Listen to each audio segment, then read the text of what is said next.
not a problem fitting. When the bike is not the right size, then it's a problem. So, when do I start to reading?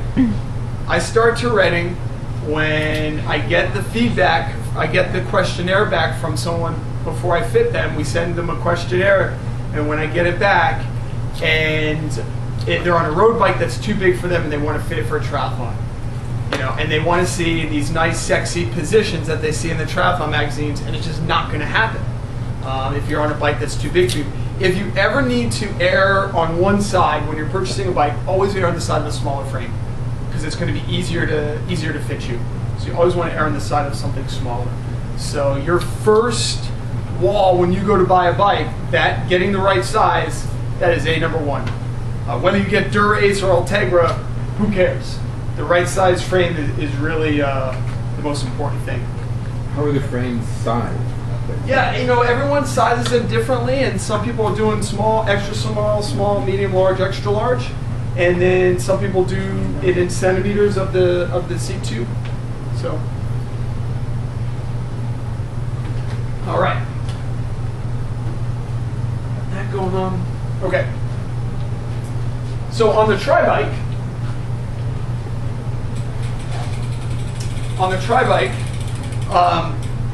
we have what's called a base bar and aero bars.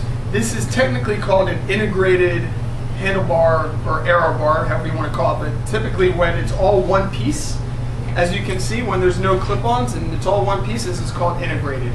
A lot of times what you'll find is you'll find the base bar has clip-ons on it that are adjustable.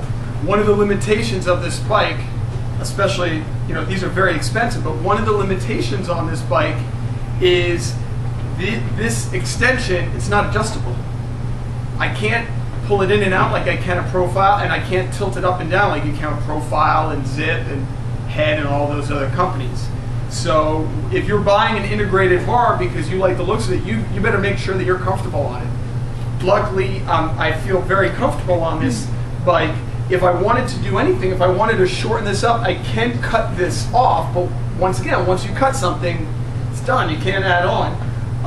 When you're buying the bike, the tri-bike, even the road bike, but when you're buying a tri-bike, you want to make sure that you're getting sized correctly. They're measuring your shoulder width. It's one of the first things I do when I see people is I measure the width of their shoulders, because you don't want someone who's got a small frame, small shoulder width, on wide handlebars. It's not very aerodynamic, and I see that a lot. So sometimes the bike shops, not this one in particular, they're actually pretty good, but sometimes the bike shops don't do that, so you might get someone who's got a narrow width shoulder on, let's say, a 42 centimeter wide bar, and that's not something that you want.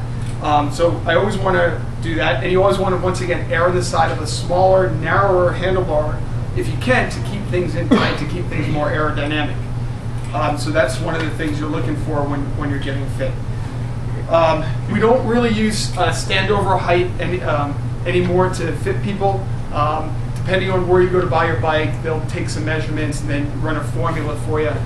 The thing with formulas is, formulas are good, but the problem is not many bike shops use formulas meant for triathlon.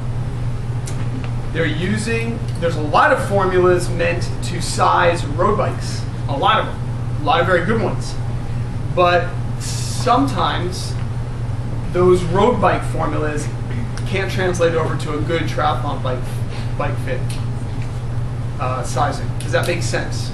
So a lot of these companies will use, for the sizing and even for the fitting, they'll use systems, formulas, computer programs that are meant for a road bike, and they try to make it for a triathlon bike, and it's just not right. It's just not the way it should be.